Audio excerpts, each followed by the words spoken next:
What's going on, people? We are Tottenham TV. Another game, another week to potentially save ourselves. It is Villa away.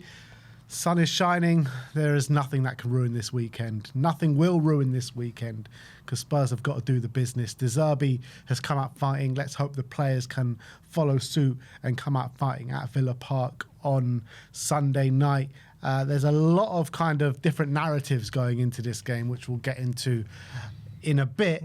But yeah, look, I'm feeling a bit positive, you know, with the sun shining. I'm not sure if it's the sun or it's just my usual Friday hype, because you know how it goes. You know, after the game, all down in the dumps, and then as the days progress, the weather gets a bit better as the days progress, and ready to go again. After listening to Zerbi's press conference, it's got me all pumped. It's got me all right. Let's go this weekend. We can do it. We can win. There's no reason why not. We've got the players to win. We're good enough to win, and I think Zerbi has come out swinging in his press conference, and that's got me all fired up. I have to say I've been a bit of a negative Nancy this week with all the injuries and looking resigned. It's hard not to be too down with the more and more injuries we've been getting, but I like what Zerbi's saying. He's trying to reframe the conversation, and I think it's an important message to hear, because right now, with the position we're in, I think it's hard not to be negative. It's hard not to look at the situation and think it's getting close to a lost cause. But you know what? We're not dead yet. We're still in this fight, and I credit Zerbi with a lot of what he's saying in his press conference. Exactly. Let's not lay down our guns. Let's not, let's come out fighting on Sunday night. Villa have got their own things to deal with, so let's hope that can swing in our favour a little bit. But we've got to hope results go for us as well, with Burnley playing away at Leeds tonight, which, I don't really expect too much. But under new management, you never know. You never know what could happen. And if that happens and Spurs get a result, suddenly there's 3 points in it between Spurs and Leeds. True. West Ham away to Brentford. That's no easy game. I know Brentford haven't won in a while, but they're a very good side and potentially going for Europe this season. And Nottingham Forest on Monday going away to Chelsea. So everyone's got difficult games this weekend. Well, barring Leeds. Yeah. Exactly. It's all to play for. And if we get our job done, I am confident if we do beat Villa, which again is not going to be easy, but if we do win, I'm certain that one of the two teams, West Ham or Forest, are going to drop points and we'll close the gap. Potentially both of them. I think there's a good chance both of them drop points, but at least one of them will. So all we got to do is concentrate on ourselves. We got to get that result. We're playing against a team who, as you say, have other distractions and other motivations probably at the moment. So we've just got to make sure we go there, give our all, and get that result. Yeah, absolutely. So let's get into these firing words and firing talk from Roberto Zerbi, because I thought it was a breath of fresh air. It's someone actually standing up for the club and standing against the narrative of many fans and the media. I was loving and hanging on every word he was saying, to be honest. Yeah, it's interesting. So Michael Bridge opens up the press conference saying, with the first question, he said, you've got more injuries this week. You've been really unlucky. What do you want to, how are you going to cope with all these injuries, essentially? And he basically just, I think he had a pre-prepared monologue, because he was like, I just want to get something off my chest. Essentially, he goes, listen, I want to be clear one time. The most important challenge now is to silence the voice inside of us, inside the players, inside of the staff, and inside of the fans.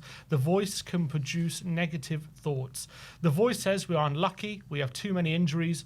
We lost Xavi Simons. He was he was the last two games one of the best players, the most important players for us. Our medical staff is not good enough. The pitch in this and the stadium is not good enough. The pitch of the training ground is no good. It's impossible to win 2 or 3 games in a row because we have not won too many games in 2026. I think it's all negative things and it's all rubbish, because I want to keep my focus on ourselves and the quality of my players. We go to play against one of the best teams in this moment in the Premier League. We have a big respect for Unai Emery as a coach, but if Tottenham win at Villa Park, it's not a miracle. Maybe we lose, I don't know. But we have the quality to win this game, and it's not a miracle. So I think we have to be positive. We have to be obviously we have to be lucky because we are working. We have to feel like we're lucky because we're working in a big club. If Solanke and Xavi are injured, we can play with Moani. We got Tell, we got Richarlison, and I think they are not worse players. They are different and have different characteristics, but they are very good players. We have Porro, we have Udogie, we have Van der Ven, we have Bentancur, we have Paulinho, we have Gallagher, and Gallagher too. We said Gallagher twice. Yeah, he actually did say that in the press conference. He said Gallagher and Gallagher too. Gallagher and Gallagher too. I think maybe, I don't know what he meant. Maybe he misspoke. For that, all these things, I have not too much to listen to hear these negative things. So he just went on this like long monologue about a lot of the negativity that has been spread around. Look, about Tottenham this week, obviously off the back of our first win, it got compounded with those two major injuries to two quite important attacking players. But he's trying to reframe the narrative. He's also kind of find it quite interesting he brought up the stadium, because it definitely does seem to be something, obviously us included, a lot of people have been talking about, especially this week. It seems to be something a lot of people are pushing, that the retractable pitch, is it causing these injuries? Is it not good enough?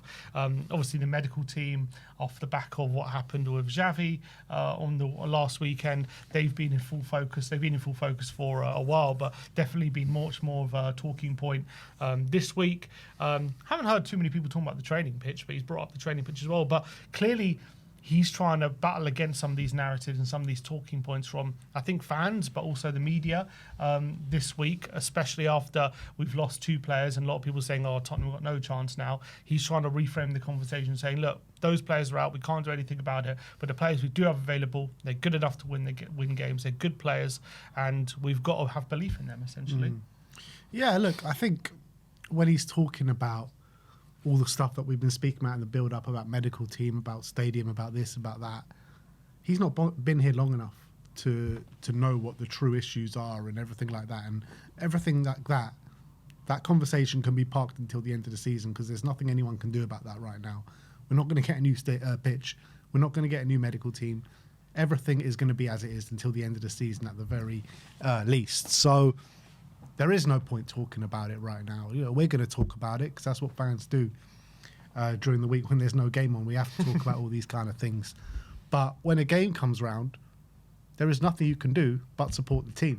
And I think, you know, the fans on social media obviously have been speaking heavily about these kind of things. But when it comes to match-going fans, I think what he's talking about, the fans have been doing that, particularly inside the stadium. You were there at Wolves. I was there at Brighton last week. Sunderland as well. Like, these last three games, the support from the fans have been incredible. And, you know, it's very easy for the Spurs fans to just lay down and accept defeat. But it doesn't. I don't think that Spurs fans are actually doing that inside the ground. I feel like we're supporting the team till the bitter end, till the very end.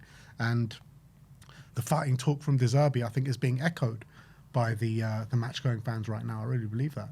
Yeah, I think it's just more about, I guess a lot of it comes from social media. A lot of it comes from, you know, especially when bad things happen, there's a big, you know, wave of negativity, and a lot of people say, like me included, when I had these injuries, I'm like, God, that's another nail in the coffin. That's another disaster for us. And it's hard not to feel that way. Obviously, when Romero got introduced, and that's it. It's done. There's no way out of that. Another nail in the coffin. I'm like, how are we going to get out of this? But you know what? Zerbi, I love the way he's speaking. I love the way he's talking to us fans. I love the way he's talking to the media and trying to put out the message that we can't cry about the situation. We can't change the situation. This is what we're in, and we are good enough to get out of the situation with the players that we got available. So there's no point thinking about what we don't have. Let's focus about what we do have. Let's focus about what we can do, what we can't, rather than what we can't do. And I absolutely love that. And we're going to need that mentality if we're going to stomach this fight and we're going to get through it and win it. If we're going to win this fight. Everything Zerbi has said and done since coming into Tottenham has all been about confidence boosting. Every single word that he says in the press conference is all to try and get a bit of confidence in this club. And I'm loving the way he's standing up for the club. I love the way Ange stood up for the club, and Zerbi's doing exactly the same, trying to, you know, rewrite what's going on in the press right now. Going more onto what he said, it's like I think some people asked about the negativity, you know, surrounding what has been happening this week, and he said it's like we're all crying and we're relegated. No, not yet. We have to die on the pitch, and it's just 2 points. It's not the best moment. It's a tough moment, but only losers cry. They think negatively. I don't want people close to me crying, and I think in a different way to me. We are good enough to win the games, and we are good enough to stay up. Then we will see. It's a unique. It's the unique way I know to work hard and to give my best. But it's interesting, like talking about a lot of people. Obviously, basically crying about being sad about the situation, being resigned to the situation. He doesn't want any of that mentality and doesn't want any of that negativity. Yeah, and it was the same to what he said after the Brighton game. He said, if any player comes in with a negative attitude or sad, long face, he's going to send him straight home. He just wants that positivity around and to try and raise those confidence levels. Goes back to those confidence levels again. 100%. He's asked, is there too much negativity in football? He says, yes, we lost a lot of players to injury. We lost 2 points with Brighton. In Sunderland, we conceded one stupid goal, and I think we didn't deserve to lose the game just in my time.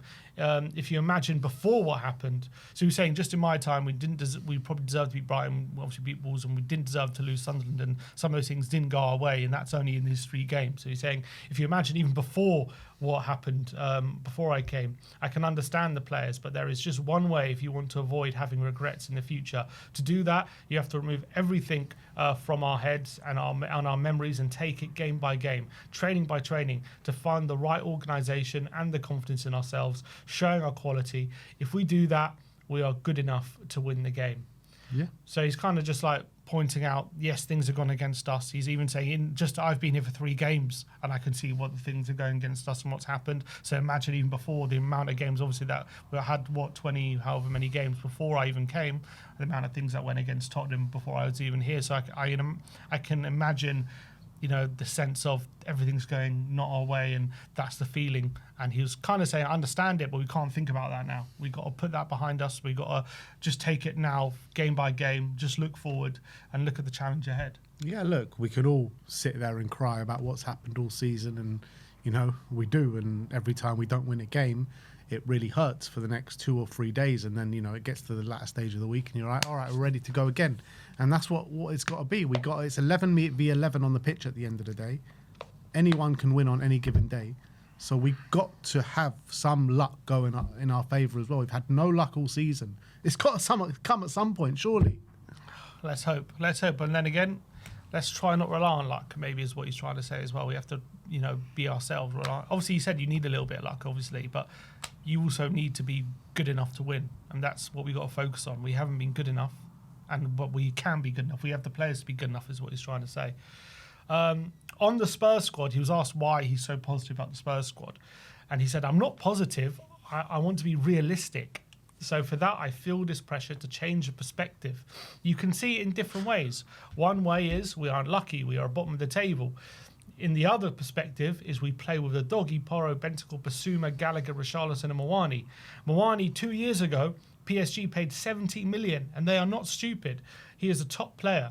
Matisse Tell is one of the best young players in Europe, and Richarlison is in the Brazilian national team. So he's trying to, pump up these players. He's trying to say, look, we've lost good players, but we have good players available to come in. We have players who are capable of winning us games. That's what he's trying to instill in this team. Obviously, we've had a lot of debates. What do we do? He's, going into the game against Villa, do we drop this player, that player? But he's trying to basically, those are the only attackers that we've got available. That is the truth. But he's trying to give them confidence, tell them what good players they are, and hopefully we can inspire them to get the most out of them. Yeah, he's been doing this in every single press conference. That's nothing new. He's been trying to build up these players. Hasn't really worked, particularly with the attacking players, in my opinion. But there are 4 more games left to save it, so let's hope something can click within these players. I think you're looking at Richarlison. He's been there, done it in a relegation battle, and he's like, it looked like at times single-handedly he was keeping Everton up at that time. And we haven't seen that kind of version of Richarlison, which we need to see starting this weekend. Kolo Muani, I hope he's not a lost cause, but the way I talk about him and the way he's playing, he seems like a lost cause right now.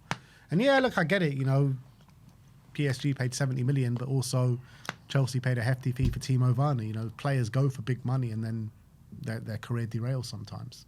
So let's hope that's not happening. We need him. We need him for these last 4 games. On the mood in the camp, he was talking about was the mood lifted by the win last week. At the beginning of the week, we suffered these new injuries, but today they worked very well. It was one of the best trainings in my time. I was sincere also with them before the training, but I cannot say anything with them, with their attitudes or behaviour. They have been fantastic. So he's saying today or yesterday was the best training session he's had since he's come to Spurs. That's nice. No, it's fantastic. But, you know, to be honest, as much as I loved Zerbi's press conference, I'm kind of sick and tired of hearing about them training well and looking positive in training, and the Spurs media team tweeting out, you know, the day before a game saying working hard with a bicep emoji and all this kind of stuff. Like, I'm so past all of that. I just want to see it on the pitch on Sunday. You know what I mean? I've had enough of hearing how well they've been training, because I've been hearing that all season. Training clips do look decent, no? Yeah, they do. Matty's tail looked on fire, to be fair. So let's hope he can take that confidence into the game. Zerbi on how Spurs will approach the Villa game. He says, keeping the ball and showing our qualities, because if we have a chance to win the game, it's because we have great players and fight, run and defend. Everyone together with order and the right organisation, without the ball for sure, because we have to defend, but we have to attack and enjoy the ball, trying one-on-one on the winger side, play between the line when we have the right time and space. So essentially what we've been trying to do ever since he's come in, keep the ball a lot better than we have. And I think we have done. Yeah, I was about to say, it's fair to say, definitely, even though maybe we, in the final third, you know, we've still struggled to create chances. I think it's clear to see, especially when you're comparing to how we were playing under Frank and Tudor, the build-up play, the possession, how we play through the lines, a hell of a lot better, isn't it, already?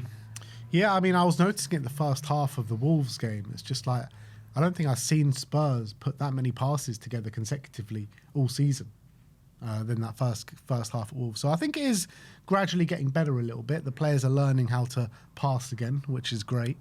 But we need to kind of take that and get points from it, because we can put together 100 passes in a row. If you don't get the 3 points, we're not going to stay in the division.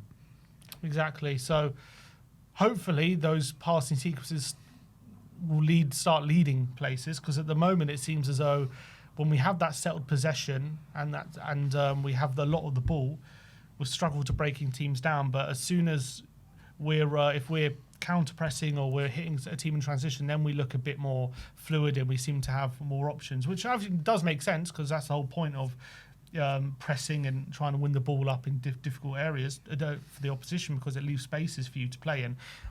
So obviously, that makes sense that we do look better in those circumstances. But at the moment, we're having a lot of possession, a lot of the ball. It's like we're getting into the final third pretty well, but then it just seems to slow down, break down, and we seem to run out of ideas very quickly. So obviously, that's not it's going to be even harder now without Javi. But let's just hope with the players we've got available that we start to find different kind of solutions sooner rather than later.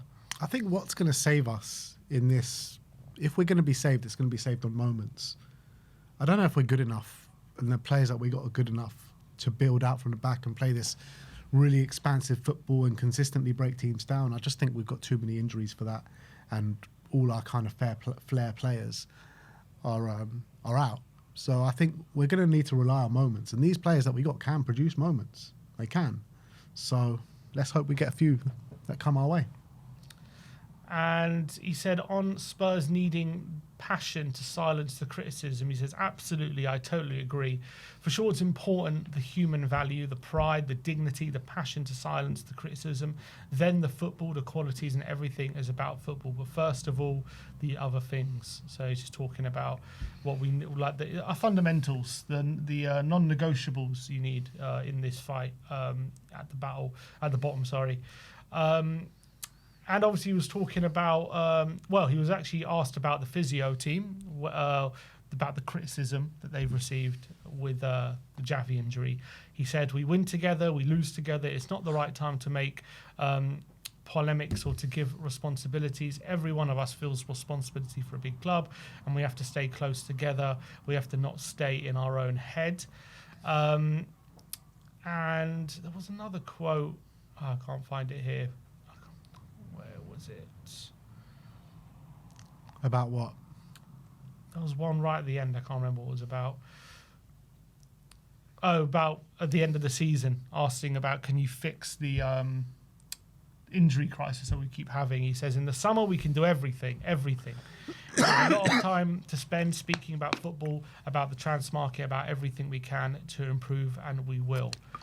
So he's hoping everything in the summer will improve all that situation, which obviously you can't improve everything now, can you? No, you can't, obviously. There's no time but to work on the next game ahead. There's a game a week. every game is massive. We don't have time to think about all these other situations right now. Mm-hmm. On asked about Maddison, so going on to injury news, whether he's available to play some minutes, how he's doing, by the way. He said he's training very well, that's what he said, and asked, does he have a chance against Leeds or Villa? He says, I don't know, I'd like to play him because he's a special player and he's a different player, but we have to consider the physical condition, a lot of things. But I think he can be important in the next 3 games. I'm not sure if he meant 4 games or is he implying from Leeds onwards. I'm not sure. I'm not sure what he meant by that exactly. He says he brings experience, personality, calm, because anyway, if you have much experience, you are calmer. You can consider the timing when you have to speak, when you have to say something or not.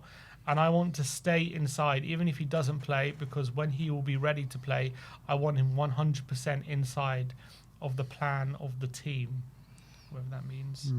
I'm sure he means I want him inside the dressing room. I want him talking to the players. I want him influencing them, giving them confidence. Doesn't sound like he's going to play any minutes this weekend, but it doesn't sound like he's too far away, hopefully. Look, and if you've seen any of the training, there seemed to be a lot of focus on him in the training video. Read into that whatever you want. Spurs social media team have been so focused on Maddison for the last 2 weeks. Ever since he's kind of come back onto the bench. So, look, I don't think we're too far away from seeing him. He looked quite good in the training clips. Yeah, he did. And I think we'll see him against Leeds. I don't think we'll see him this weekend. However, he did say in the press conference, Bentancur, and then he mentioned like 30 minutes in his first game back, and obviously he started. Then he played 90 minutes the next week. So could he be throwing a bit of a red herring in there, or, who knows? Who knows? Similar to Doggy, he said... he is available, but he's not sure if he's available to either start or maybe play in the second half. So we'll have to wait and see once the team... But again, that's very similar to what he said about Bentancur, and he did end up starting. So I think Doggy is a very important player for him. So I wonder if he will get the nod, especially with the circumstances, or whether he'll be careful. You do have to be careful with the Doggy, though, don't you? Because I think, what was it, against Sunderland? He came back, and then I think... He wanted to bring him off. He did bring him off in that game because he thought he couldn't play 90 minutes. And then against Brighton, he came off and got that little injury and then missed the last game. So the Doggy's one you do have to be careful with, isn't it? He's just constantly having problems. Yeah, even when we're careful with him, he still has problems. So we just need to keep playing as much as we can in these next 4 games because he's so important to us in terms of providing that extra width on the pitch that we so desperately need and providing that balance on the team. And with him and Porro on either side. Yeah, for sure. And Vicario remains out. Obviously, he confirmed Solanke has a hamstring injury, so he is unavailable. He said he doesn't know yet if the season is finished or not, but definitely out for the Villa game, of course, which is not unexpected. But yeah, look, in terms of just overall, really good words from Zerbi. I think it's what Tottenham fans need to hear right now. And I think it's what we want to hear from coming out inside the camp. Obviously, actions speak louder than words. It's all about Spurs showing it on the pitch, showing that they are capable of winning the game on Sunday, and that's going to be the most important thing. But I think right now it's important to get the fans believing again and not getting them too down after what has been. There's been a lot of negativity with these injuries and the constant problems, and he just doesn't want us feeling sorry for ourselves. He doesn't want us being victims. He wants us to reframe the narrative that we are still good enough to get out of this fight, and let's just be all in this fight together. Yeah, absolutely. So good fighting words from Roberto De Zerbi. Let's see how it translates onto the pitch this weekend, because we need to see a better performance. We need to see points this weekend.